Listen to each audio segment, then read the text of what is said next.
Am I the a-hole for not making an effort to increase my child support payments after coming into some money? I got divorced 5 years ago and I lost a lot. My ex got the apartment and out car. I was okay with it because she had our children and I wanted everything to be as stable as possible for them. I ended up moving in with my grandmother to make ends meet. My ex and I were doing a decent job of being co-parents, I think. I spent a lot of time with my kids and I have never missed a child support payment. My grandmother became ill during COVID and I was basically her caregiver. She made it through but it knocked her on her ass. She passed away about 2 months ago. I am an only child but my parents are both irresponsible, which is why they couldn't help me out when I needed somewhere to live. My grandmother made me her main beneficiary when she passed away. All that she said was to take care of my kids. I sold her house after I gave everyone their bequests. I took the money and the rest of the estate and I bought myself a house and a car. Her house was old and not in a great neighborhood for kids. I also put money into my children's education fund. When my ex found out what I did, she got upset. She said that I owed her more child support now. I checked with my lawyer before I did anything.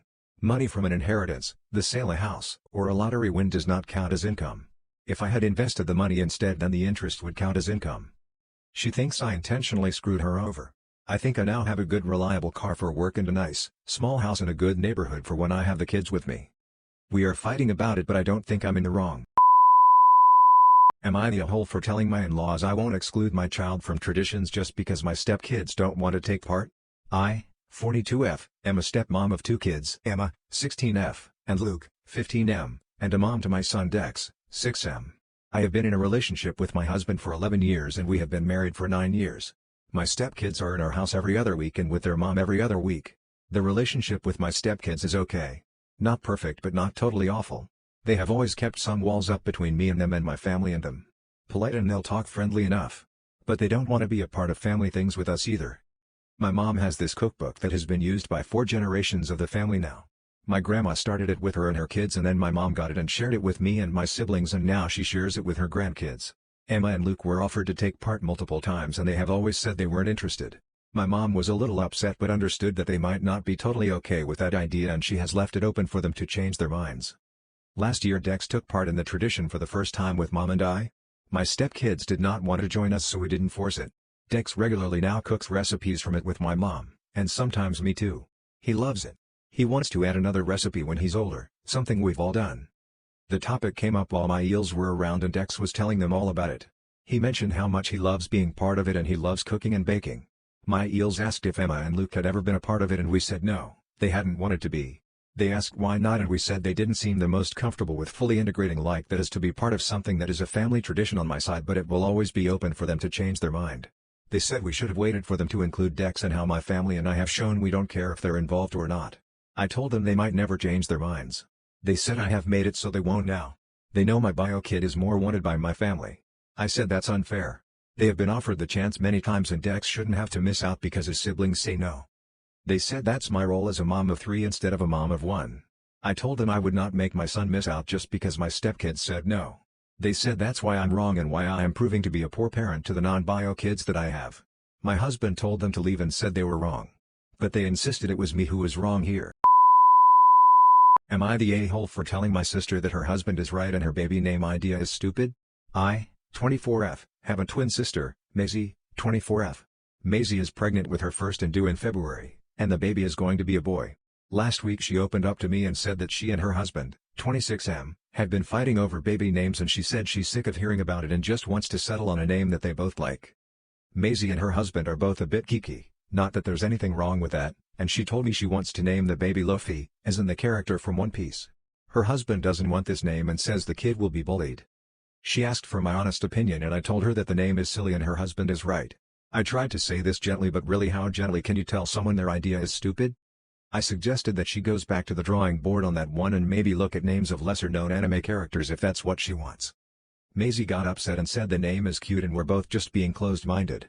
I told her she asked for my honest opinion and she got it. She kept trying to convince me that it was a good name and the conversation was becoming hysterical and I told her it's a stupid name. End of discussion. She started crying and left and since then she's been giving me the cold shoulder. Our parents told me to just tell Maisie that I'm sorry because my words really upset her and I should have been nicer about it. Am I the a-hole for embarrassing someone by pretending to be Japanese?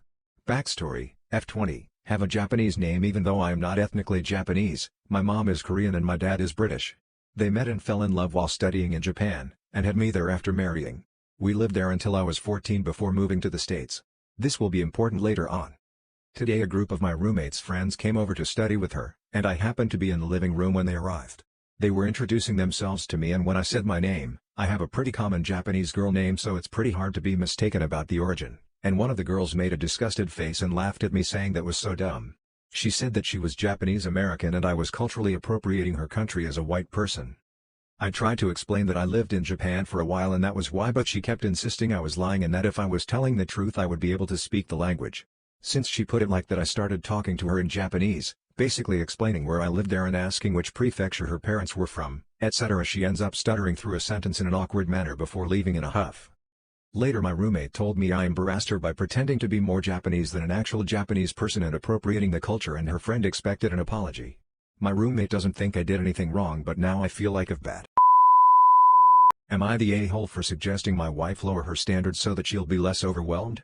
My wife, 37F, and I, 38M, have 3 kids, 12, 10, and 8.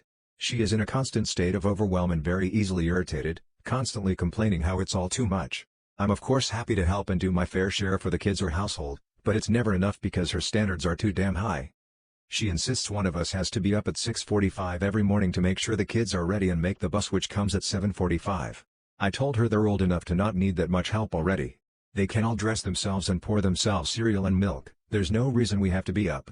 She says that cereal isn't a good enough breakfast, they need something more substantial, especially the 12-year-old, and that the 10-year-old is ADHD and will definitely struggle without help in the morning, and anyway she wants to see them off and kiss them goodbye for the day.